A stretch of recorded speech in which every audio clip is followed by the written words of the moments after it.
How can you reset your iPhone, or how can you fix if your reset is stuck on a screen that is black?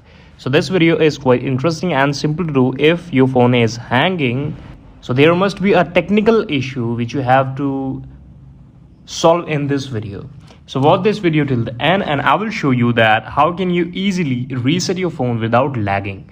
So the first step in this order, just click on your setting option on your iPhone, because sometimes due to over data or over storage of your iPhone, the phone start hanging or lagging. So this video and problem is very common. What I have to do, I will open my setting here. You can see this is my setting home page here, and I will go on the general setting here. Click on general.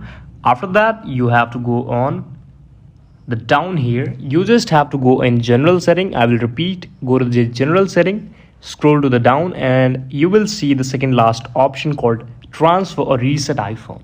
Click on that option, and here you can see the first option is reset and the second option is erase all content in setting.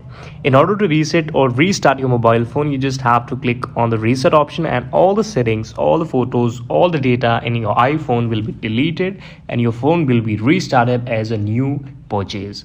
So click on the reset, and here it will demand you that you want to reset your all setting, reset network setting, reset home screen layout. You just have to click on reset all setting option here in order to reset your mobile phone fully. Please subscribe the channel if you liked, and we will meet again with the next and the best video with all of you. Till then, please keep loving, keep watching.